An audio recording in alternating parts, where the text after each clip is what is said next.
This is TWiT. Already you're fighting with Instagram. You couldn't pick a better first opponent.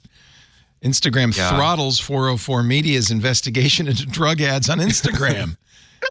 Yeah, I mean, I've been getting ads for meth for months. What? Just clicking through my stories on Instagram. All I get is ED medicine. You get meth? I get meth. I get hacked credit cards. I get hacking services. I got a job ad for like massage services that were paid in cash. Hitman. Yeah. That's the vibe, yeah. And they're really easy to find on Instagram. Like I've shown this to Instagram several times. All of the ads are going directly to Telegram, like Telegram chat groups, where it's one click from Instagram to, would you like to buy a pound of weed? Would you like to buy meth, shrooms? What do the ads on Instagram say? They don't say that.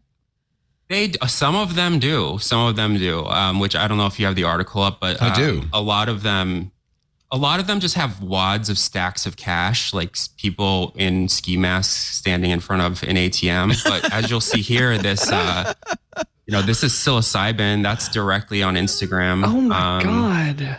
Is this because the ads are sold on Instagram like they are on Facebook and many, many other sites in an automated fashion? It's like a vending machine. There's no human.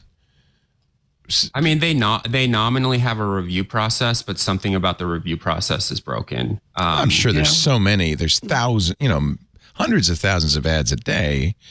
They just can't, right? I mean, it looks like, they must be selling mushrooms. Okay. I don't know. They put such a kibosh on like political ads. It's incredible. They do stop those, don't they? Isn't that funny? Yeah. They can really do that. Do. No, I wanted to say, I was talking to a famous person. There's a right-wing commentator this week. We were talking back channel about how disturbed we were with some of the extremism.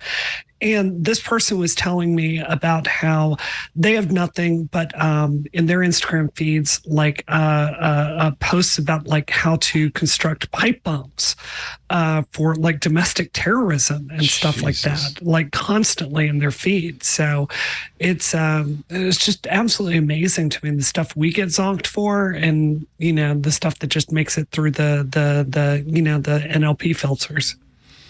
The excuse given, actually, this comes from an interview subject from the Integrity Institute, is that the harm isn't on the platform. It's a link to Instagram, and so it's hard to police these. Although I'm looking at the video that you posted at 404media.co, and it looks like there's some harm here.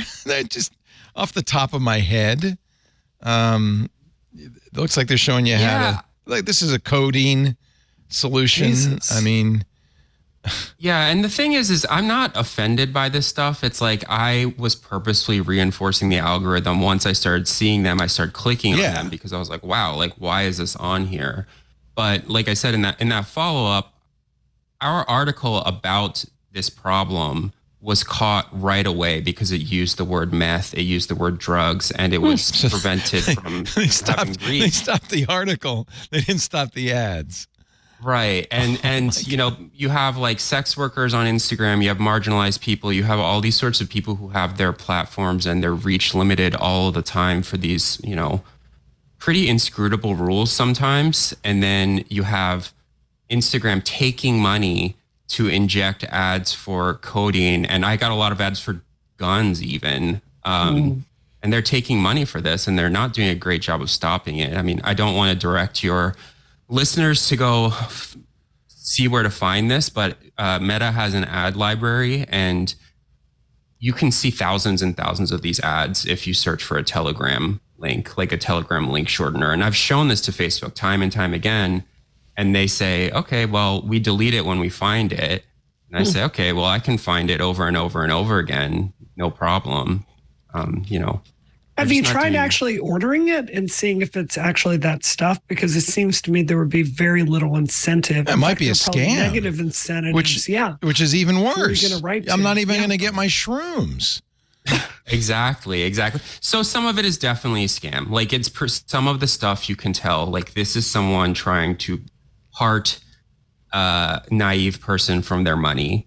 But there are other ones where there's a lot of videos of the product, and then there's, you know, photos of the receipt, and they're willing to FaceTime with you to show you that they're walking to the post office to mail you your drugs, stuff like that. And I've spent enough time in these groups to think that some of them are real. And by real, I mean, they're actually selling drugs. And then I also talked to an academic who sort of traced the online drug trade from the dark web to Telegram. So obviously there's still dark web markets where this stuff is getting sold, but a lot of the most popular sort of vendors on the dark web have moved to Telegram, because then they're able to have sort of like a one-to-one relationship with their customers. And so I'm pretty sure that a lot of this stuff is quote unquote like real, legit, not a scam.